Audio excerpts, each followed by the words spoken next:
Hey, what's going on YouTube? Welcome back to my channel. Today I'm showing you how to smoke some meatloaf. Stay tuned.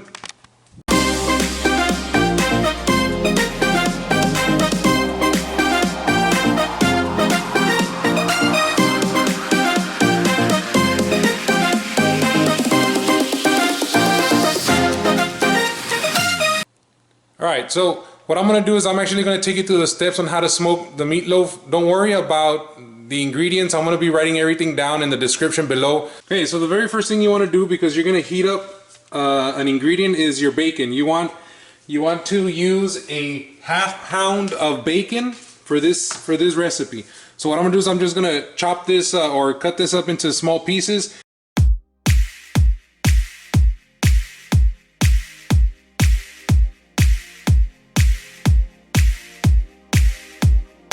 Alright, so now that you have your bacon chopped up into small pieces, the next thing you want to do is you want to cook it.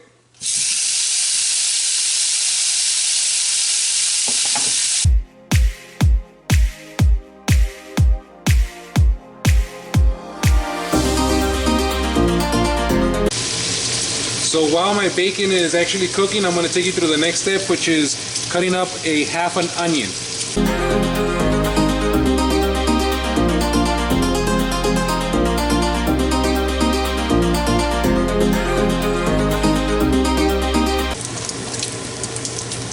Alright, now that you have your bacon good and ready to go, what you're going to do is you're going to pull out your bacon, but you're going to leave the grease, because that grease is what you're going to saute your onions with. So pull out your bacon and put it in the bowl you're going to be mixing your meatloaf with.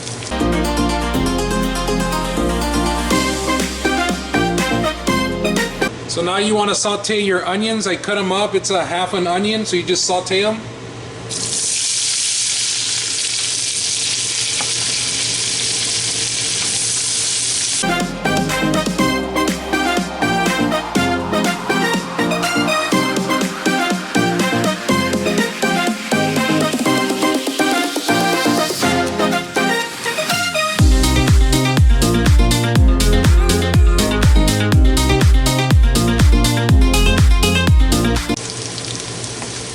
Alright, you see that your onions are getting a little bit of color. You don't want to go too brown, right? At this point, you're gonna turn your stove off. You're gonna put this with your bacon, and you let it set aside and cool off for a little bit.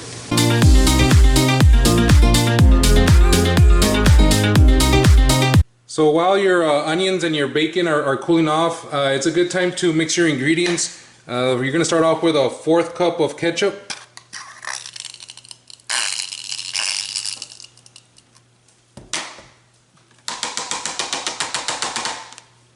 1/4 cup of barbecue sauce.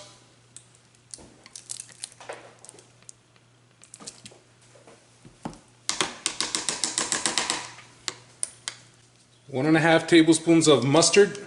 1 tablespoon of Worcestershire sauce. 1 cup of brown sugar. Your breadcrumbs, you're gonna leave it towards the end, and of course your eggs are gonna be towards the end. So these are considered your dry ingredients.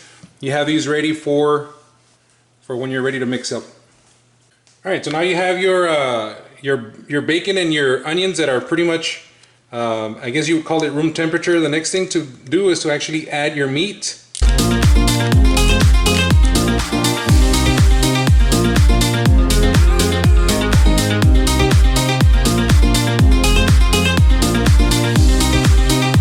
Add your ½ a pound of hot sausage.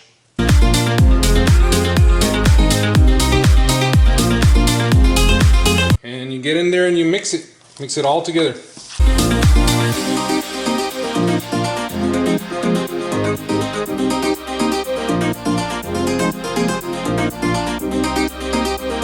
Alright, now that you have it mixed, the next step is to add your eggs and your actual breadcrumbs.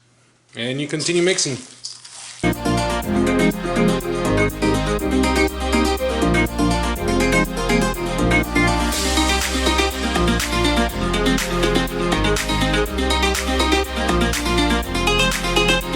Next step is to actually put your meat in your little pans. So you want to prepare your pans by layering it with a saran wrap.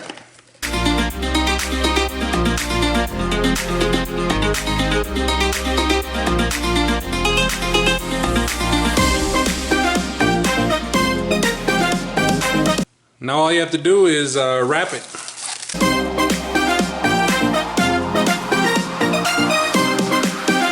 Alright, so at this point, you don't want to go put it in your smoker right away, because if you do, all your meat's going to try to fall through the grate. So the recommendation is at least a couple of hours. Put it in your freezer for a couple of hours so it can take shape. Alright, so these meatloaves have been in the freezer, I would say about 4 hours. The next step here is to actually get them out of the saran wrap.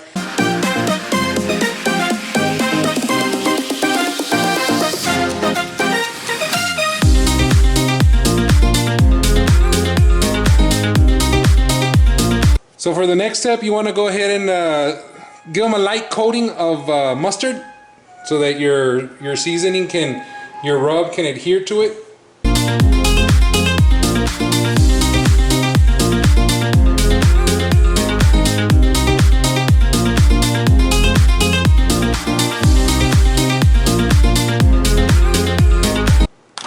Alright, so in this next step, all you have to do here is actually coat it with your favorite seasoning or rub.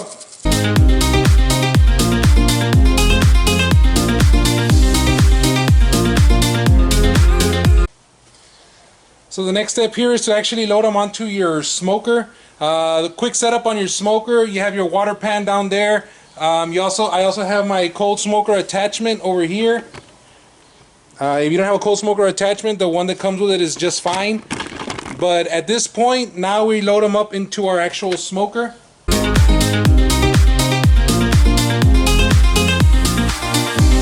After you set your temperature to 275 on your electric smoker and you turn on your smoker, because you did put them into the freezer, the outside layer is going to be a little stiff or frozen.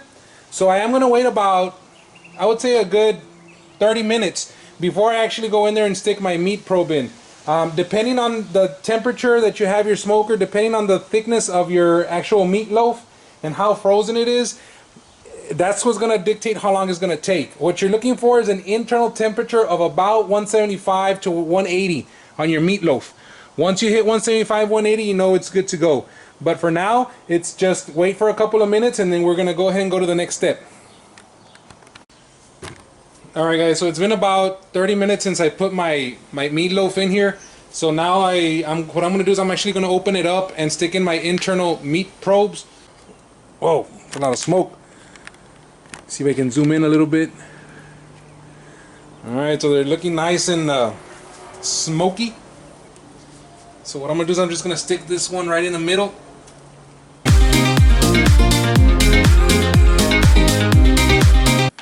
Alright guys, so this is a perfect illustration of why I say that depending on the size, depending on the temperature of your meat, depending if it's frozen or kind of frozen, this will determine how long it takes. I put in two meatloaves. One was pretty thick, the other one was about, I would say about 3/4 of the size, about half to 3/4 of the size.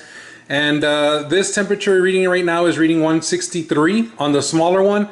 And on the thicker one, it's reading 113. I mean, yes, it's understandable, it's thicker, but this is why I really don't like to quote times on how long it should take. You just cook it till it's done. 170 to 180, and you should be good to go, but we're getting close to the first one coming out. Alright guys, so this is the final product. I did leave this one out in my smoker for until it got to about 175, 178, but I just wanted to give you a little 360 of it so you can see the color that it got from being outside in the smoker. This was a thicker piece of meatloaf, so it did take a little bit over 2 hours, about 2.5 hours. But once it hits a 170 to 180, you should be able to pull it out. So we're gonna cut this down and see what it looks like inside. One other tip before you guys cut open your meatloaf. You want to let this sit for a little bit. You can't take it straight out of the smoker and want to cut it up because it's going to kind of crumble on you. This one has been sitting for about 30 minutes. It's still warm to the touch, but you have to give it a little bit of time for it to stiffen up. If not, it will crumble on you. The last step is, of course, you want to add your favorite type of barbecue sauce over it. Just kind of smother it around. And you can leave it there like that, or you can spread it around however you want. But we're going to cut this open to see what it looks like. Give it a little taste test. Hopefully this doesn't crumble on me. Hopefully I've let it sit with enough time, but here we go. Oh yeah, perfect. It's not crumbling off.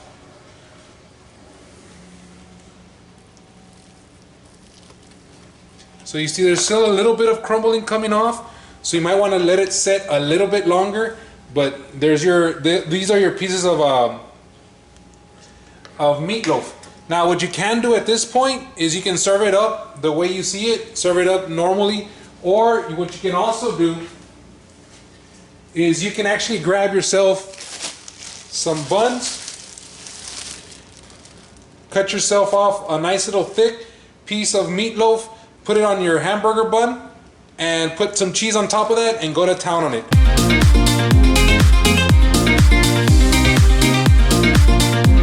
But once again, this has been the Smoking Beard. Let me give this puppy a taste test before I sign off. This has been the Smoking Beard, showing you how to smoke some meatloaf using the recipe that I showed you. That's good. Alright guys, wow, that's pretty good. Thanks for watching.